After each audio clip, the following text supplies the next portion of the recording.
बाबा जी, आपने पहले जंतर मंतर पे भी धरने करे हैं पेड़ों को लेकर और यमुना यात्रा को लेकर के। आज यहाँ प्रेस क्लब में भी आप प्रोग्राम रख रखे हैं।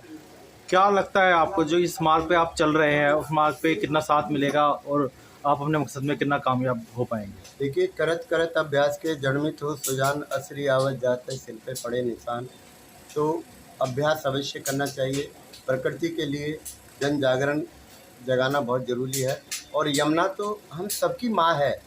यमुना कोई मेरी माँ नहीं है, सभी की माँ है। और हमको उसे गंदा नहीं करना चाहिए, ये हमें संकल्प करना चाहिए। और इस संकल्प को सभी दिल्ली वासियों को आगे आना चाहिए। यमुना स्वच्छ रहेगी, निर्मल रहेगी, तभी कुछ हो पाएगा। सर, आपने कहा है कि ये यात्रा 17 विधानसभाओं पे चलेगी, तो क्या आप गवर्नमेंट को कुछ चेताना चाहते हैं कि इस पे आगे कुछ हो? देखिए, ऐसा है कि जीवनदायिनी माँ यमुना जी के स्वच्छ निर्मल अविरल बहने के आत्मसात को जो हम लोग जो है ट्रस्ट और समर्थक जनों का मूल उद्देश्य है कि यमुना स्वच्छ और निर्मल अविरल बहे, इसी की कामना के साथ हम लोग इस यात्रा को प्रारंभ किए हैं। यदि हम दिल्ली के 70 विधानसभा क्षेत्रों में जाते हैं तो एक जनता का एक लगाव बनेगा, एक जनता को जागरूकता होगी। और जब जनता सड़कों पर निकलेगी या जनता की आवाज़ बनेगी तो सरकार पे अवश्य दबाव बनेगा। इसलिए हम लोगों को एक बड़ा संगठन खड़ा करना है। दिल्ली की जनता को संगठित करके एक बड़ा आंदोलन खड़ा करेंगे, तभी सरकार और प्रशासन दबाव में आएंगे। यहाँ पर क्या है कि जो डिसऑर्डर करने का जो फैक्ट्रियों को जो पैमाना दिया गया है वो नहीं कर रहे, क्योंकि जो 1 करोड़ 2 करोड़ 4 करोड़ का प्लांट लगता है उसको पानी को स्वच्छ करने के लिए या उसको फिल्टर करने के लिए, वो लोग लगाते नहीं है। वो 10,000 15,000 20,000 रुपया जो है प्रदूषण डिपार्टमेंट को देते हैं, जहाँ से लाइसेंस लेते हैं। उन्हीं के डिपार्टमेंट को सारी कमजोरी भी पता है कि ये पानी स्वच्छ और निर्मल करके नहीं डाला जा रहा है या फिल्टर करके नहीं डाला जा रहा है, इसीलिए ये समस्याएं पैदा हो रही हैं। आप बताइए, आप क्या इसमें भ्रष्टाचार सबसे बड़ी बात है कि अगर वो 10,000 15,000 रुपये की रिश्वत हर महीने ना लें और जो प्लांट उनको लगाना चाहिए अगर वो लगाएं तो ये जमुना जी इतनी गंदी नहीं होगी। आप बताइए, आप क्या कहना चाहेंगे इस यात्रा का हमारा जो मकसद है जन जागरण का है। जब लोगों में जागृति आएगी और लोग सब इकट्ठे होकर इस आवाज़ को उठाएंगे तो दिल्ली सरकार हो या केंद्र सरकार हो, जानते सब हैं कि यमुना मैली हो चुकी है और बहुत बुरी हालत है। रोज़ टीवी पे दिखाया जा रहा है लेकिन कोई काम नहीं कर रहा है।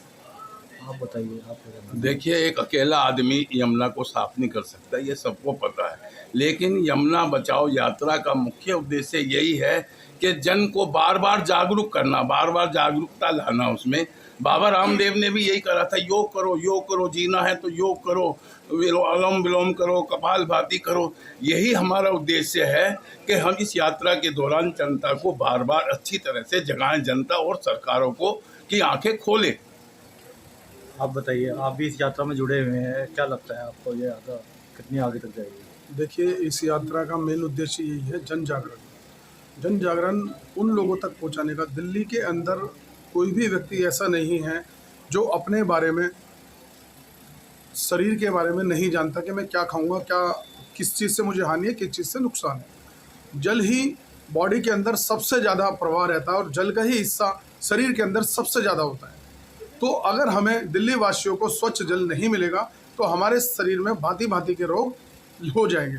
इस यात्रा के माध्यम से, मैंने अभी पहले भी बोला था, इस यात्रा के माध्यम से हम जन जन के अंदर, यानी कि मंदिरों में, मस्जिदों में, गुरुद्वारे में, और जो जनप्रतिनिधि हैं सरकार के, एमसीडी के, उन तक भी हम जाकर अपील करेंगे कि भाई आप जो है यमुना पे ध्यान दीजिए। क्योंकि सरकार कहती है कि भाई बहुत सारे एनजीओ को हम फंड दे रहे हैं, सरकार के खुद अपने स्रोत भी है, बट क्या है कि वो ट्रीटमेंट प्लांट जो यमुना पर गंदे नाले जो गिर रहे हैं उन पर नहीं लगाए गए हैं।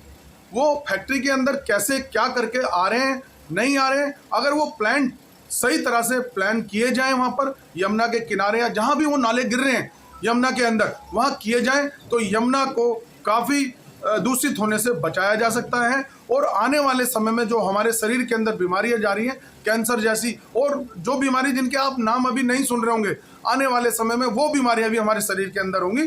तो हमारी आयु वैसे ही कम हो जाएगी। इसलिए अगर जीना है तो यमुना को बचाना है, यही संदेश बाबा हरिदास जी के माध्यम से जन जन तक पहुंचाना है। बाबा जी, अभी आपने पानी का भी एग्जाम्पल दिखाया कि पानी कितना साफ़ है ये, और ये यमुना का पानी कितना गंदा है। और आप लोगों को क्या कहना चाहेंगे जनता को जुड़ने के लिए, और कब से यात्रा निकालने की तारीख है आपकी इसको? 17 नवंबर से 2024, 26 दिसंबर 2024 70 विधानसभाओं में यात्रा रहेगी। और हमने ये यात्रा यमुना बचाने के लिए रखी है, जन जागरण के लिए रखी है। पद यात्रा रहेगी 11 बजे से हर क्षेत्र में 5 बजे तक रहेगी, और यही उद्देश्य है कि यमुना को कैसे बचाएं। संपर्क के लिए कोई नंबर है जिससे हाँ। आपसे संपर्क कर सकते हैं? हाँ, मेरा नंबर है उसके 9654786003। और इसमें ही हम दान भी कर सकते हैं अगर कुछ सपोर्ट करना हो तो। हम तो मात्र 1 रुपये अंश मात्र कहते हैं कि आप डालोगे तो कम से कम आपका एक लगाव बनेगा और कुछ नहीं। मात्र एक